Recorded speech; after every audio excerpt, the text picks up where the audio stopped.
Hello, Algebra scholars. Welcome to Mrs. Bisson's virtual classroom. Today we are going to be reviewing for your Module 1 test. You are going to be operating with real numbers and understanding closure properties in the real number system, simplifying expressions involving radicals and rational exponents, and reporting quantities with accuracy and an appropriate level of precision. These are things we've been working on, so this should be a review for our test that is happening this week. For this activity, you will need a sharpened pencil with an eraser, a calculator, and your guided notes sheet. If you are completing this independently, you should be using headphones.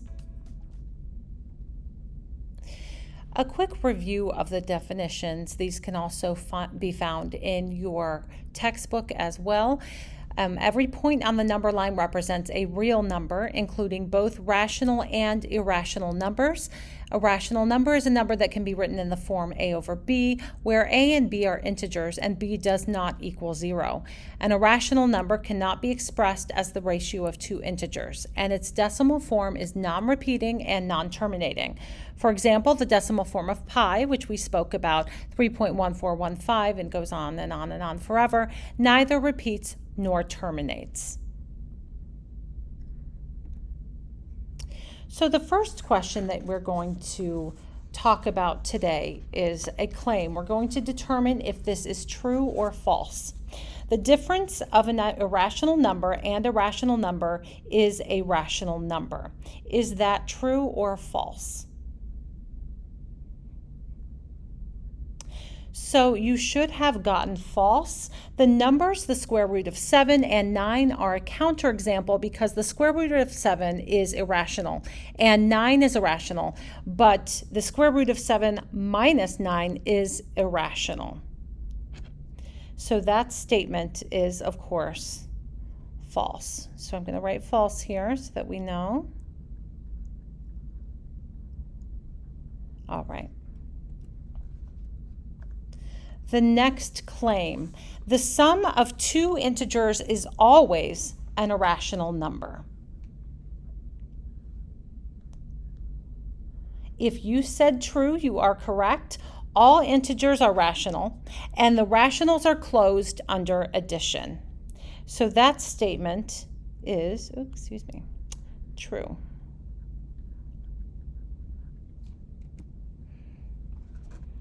All right, take a moment to look at this one.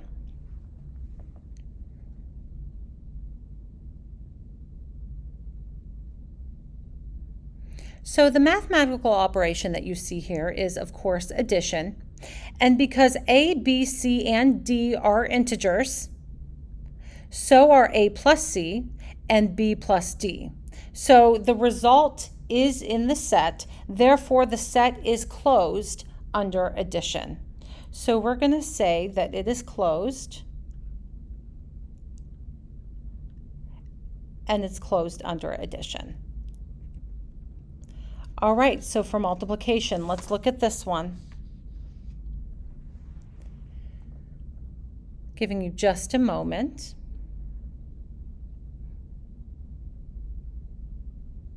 You have a plus b multiplied by the square root of 2. C plus D, the square root of 2. So you would use FOIL, of course, if you remember that from middle school. All right, so because A, B, C, and D are integers, so are AC plus 2BD and BC plus AD. Remember, when you have two variables next to one another, that means that they're multiplied. So the result is in the set, therefore the set is closed under multiplication. All right, if you did not get that answer, that's okay. That's why this is a review. See me and we can review that some more so that you don't miss that on the test, okay? All right, for the next question, we're going to rewrite each expression in radical form. You are given 10 to the 1/2. What do you remember about 10 to the 1/2? Well, this is a lot easier than it looks like. All you're going to do, and remember, this is square root. You don't have to put a 2 out here like you do for the cube root or any other numbers. It's just a square root, right? And the square root of 100, well, you can all do that If you need to, you can use your calculator, that's okay. But the square root of 100 is 10. And the objective of this was to understand that when you have something to the power of 1/2, that is the same as taking the square root of that number. All right, so here we have 8 to the 1/3 power, to the power of 1/3. This is very similar to the last one. If you would imagine, if it was 8 to the 1/2, we would just take the square root of 8, right? Well, this is 8 to the 1/3, so what do you think we're going to do? We are going to go ahead and take the cubed root of 8, and you know what cubed root means. It's multiplying by itself 3 times. We're trying to figure out what multiplies by itself 3 times to get 8. And if you do that in your calculator, or if you do it in your head, whatever works for you, then you will know that you will get a 2. If you did not get that answer, pause the video, go back, ask a question if you need to so that you can figure out how that was determined. It's important that you understand the concepts centering these questions. All right, and I bet you already can figure out what this one is. The reason why we're using a variable is obviously to meet the objective of understanding what you're going to do in this situation. It's okay, you're not going to have a whole number or anything like that.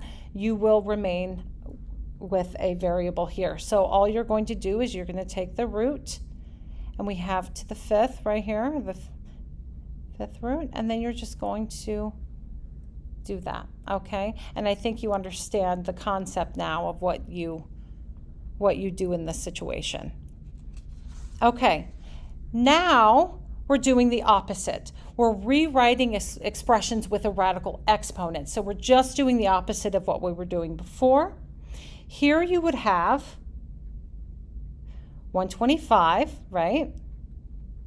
And you understand we got that from there. And you're going to take that to the 1/3 power. If you plug that into your calculator, I'm going to give you a moment to do that.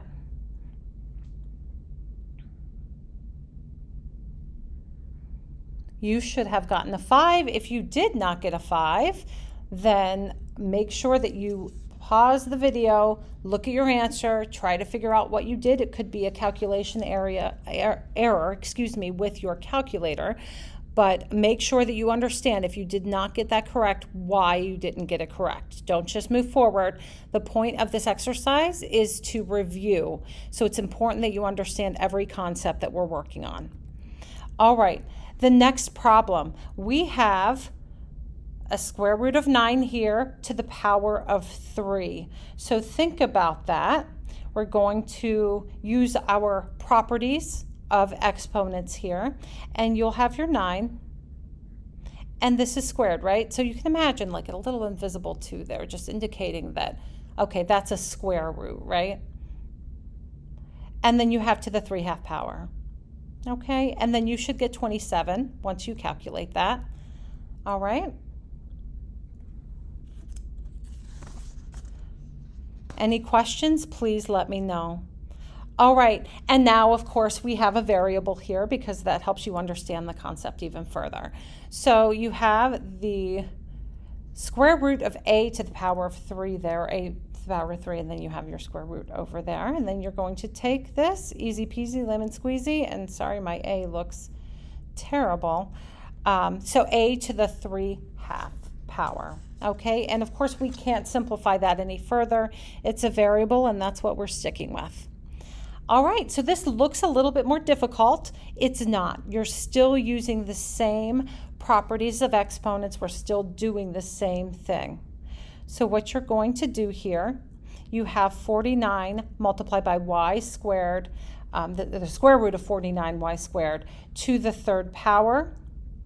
Okay, oops. That equal sign looks terrible, but that's an equal sign. All right. 49y squared to the 3/2. And we did exactly what we were doing before. It's just that now we have 49 multiplied by y squared. But the concepts are still the same. The rules still apply. Those properties still apply just like they did for all of the other problems. Okay, so now this part's easy. All you have to do, 7y, right, to the third. Okay, so we've got that because we took, and then you have 343. And all you did was distribute that into the parentheses just like you normally would. And you should have ended with 343 multiplied by y to the third. If you did not get that answer, please let me know. Make sure that if you don't understand, you're asking questions. We are all on this journey together as a class, and great learners ask questions. That's why we're here, and you can do difficult things. You can definitely do this.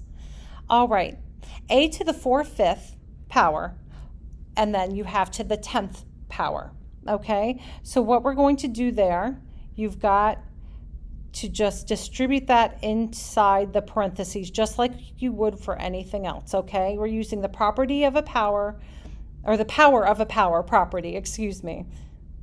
All right, and then you're going to multiply. Now remember, any whole number has a denominator of 1, an invisible denominator of 1. And the reason why we're doing this is so that we can multiply those exponents. Okay, when you multiply the exponents, it's really easy. All you have to do is multiply the numerators together and multiply the denominators together. 4 times 10 is 40, and 5 times 1 is 5. Okay? And so then when we divide those, because remember, a fraction bar gives us a quotient, right? It's division. And then 40 divided by 5 is, of course, 8. So then you're going to get 8 to the 8th power. And that's as far as we can simplify this. That's as far as we can go with this. And I bet that looked a lot harder than it actually was to solve. That's a lesson to us. Just look at it. What do you know about the problem? All right, so this next problem looks really difficult, but it's not. All you have to do is apply the properties, the exponent properties that we've learned, so you'll be just fine. All right. So here, look at what you have. You know that you have a fraction, not a big deal. In fact, we're working with power of a quotient property, so that actually tells us that that's what we're doing, because as you know, the fraction bar also can be seen as a division sign, right? So here you're going to have 3 to the 27, okay? And then 3, we're going to distribute that in to the numerator and denominator, okay? See how I did that? So here they were together, here they're separated, but we still have that parentheses, and we still have the parentheses squared, okay? So now we need to distribute that in to our parentheses here. Let's go ahead and solve. The cube root of 27, of course, is 3. The cube root of 343 is, of course, 7. And then you still have 2 here, the squared. All right, and now we're going to distribute that into the numerator and denominator, and we have 3 squared over 7 squared, right? And then you should get 9 over 49. Okay, so make sure that you did get that answer.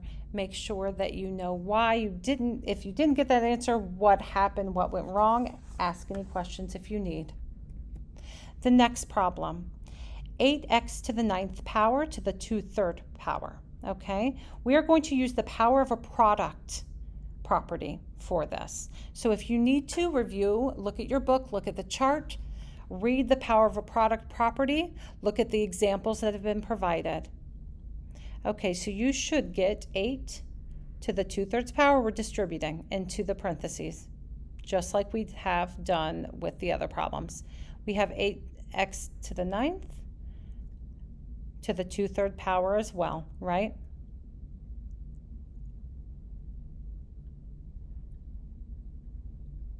Easy peasy. All right. I'm going to ask you to pause the video right now while you solve this. Once you solve it, come back and look at how it was solved. All right, thank you for pausing your video. You have the cube root of 8 to the second power multiplied by, and I'm going to put a little bracket there just to indicate that we are going to multiply these exponents together. And I'm going to give it a denominator of 1, just because, as you know, every whole number has a denominator of 1 that's invisible that we can use to help us solve problems. You'll definitely need that when we talk about slope and everything. Okay, so 9 over 1 multiplied by 2/3. Well, that's really easy because you just multiply 9 times 2 and 1 times 3. So you should get, and the cube root of 8 is 2, of course, 2 squared multiplied by x to the 18 over 3. And we got that because we took 9 times 2 and got 18, and then 1 times 3 and got 3. Okay? We still have a variable here. We're not going to get away from the variable, and that's okay. We are simplifying, not solving for x here, okay? A lot of students get really frustrated because they just want a number at the end. Sometimes you're just going to have a variable, and that's okay. We're simplifying, not solving. Okay, let's move forward to the next problem.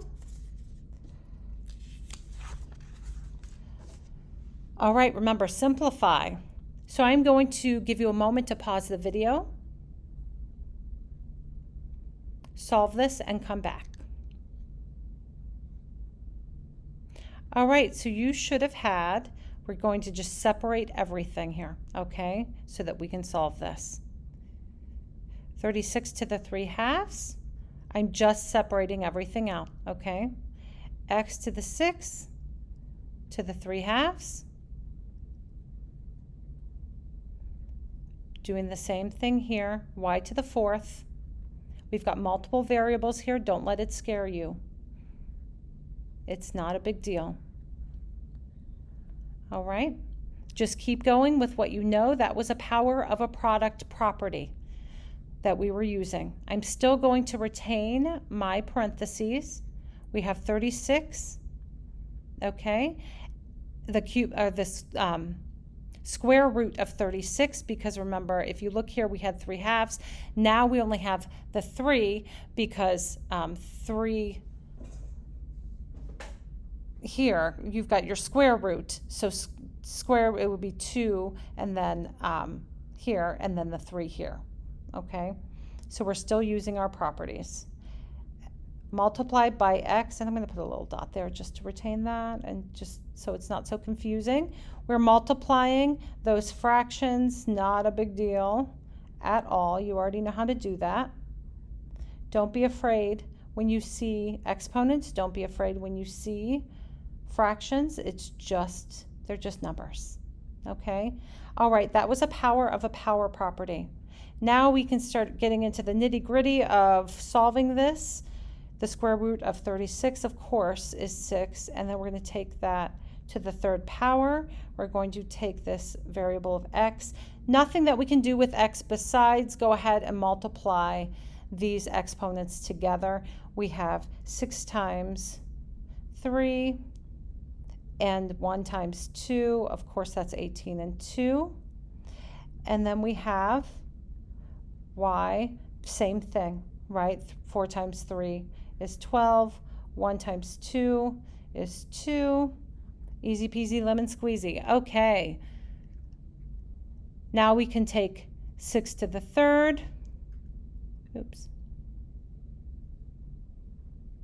216 in the CLE. That's a 216. It just looks really sloppy because of the stylus. Okay, x to the 9th times y to the 6th. Okay, that would be 216 times x to the 9th times y to the 6th. So 216x to the 9th, y to the 6th. Okay? All right, moving on. Significant digits. Take a moment to solve this. So I want you to pause the video, take a moment to solve these, and then we'll go over them. All right, so rule number 1, the number 34.8, how many significant digits are there? So we have 34.8. Well, all non-zero digits are significant in that number, so we should have 3. In 0.05, all zeros that precede the first non-zero digit in a decimal number between -1 and 1 are not significant. Understanding that, we know that the 5 is significant and there is only one number that is significant there. On rule number 3, we have 2,301. All zeros between non-zero digits are significant. So this 0 is significant because it's in between a 3 and a 1. So that would mean that there are 4 significant digits. On number 4, all zeros at the end of a number without a decimal point are not significant. Therefore, we know that the 4 is significant, the zeros are not. There is one significant number. Finally, we have 56.0. All zeros at the end of a number to the right of a decimal point are significant. So we know that this 0 is significant because it is to the right of the decimal point. So we know that there are, in fact, 3 significant digits there. If you didn't get that right, pause it, pause the video, look to see what you did incorrect. All right, finally, 35.4 plus 405 plus 1.2. Go ahead and solve this, as well as telling me how many significant digits there are in that number. All right, you should have gotten 441.6. So student number 2, so the one that has 405, has the least precise measurement with 405. That's a whole number, right? Therefore, that is as significant as we can go. We need to make sure that we are rounding to the nearest whole number. You know 5 or above, give it a shove. 6 is above 5. Therefore, we are rounding up to 442 centimeters. If you are confused, go back, re-listen, and if you still have questions, please raise your hand. That's what I'm here for. All right, this one, go ahead and solve the problem. Round it if you need to. Figure out who has the most precise or the least precise measurement, and then come back to the video. All right, you should have 150.5 milliliters. The least precise measurement is 83, okay? 83 milliliters and 54 milliliters. These are just whole numbers, right? So, of course, we need to round to the nearest whole number. You know 5 or above, give it a shove. Well, that's a 5, so we should end up with 151 milliliters. Okay? So that's not too bad.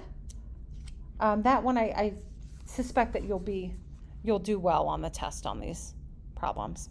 Okay, finally, significant digits here. We have 405 miles per 6.5 hours. Okay, and you should be able to divide those. Per would be indicative of division, right? If you think about miles per hour. So go ahead and take 405 divided by 6.5. Figure out which one has the least significant and round as necessary. Come back to the video when you've solved this. All right, so 62.3077 should be the answer to the overall problem. However, we need to look at our significant digits here. We need to look at our precision here. We have got a whole number and then we have 6.5.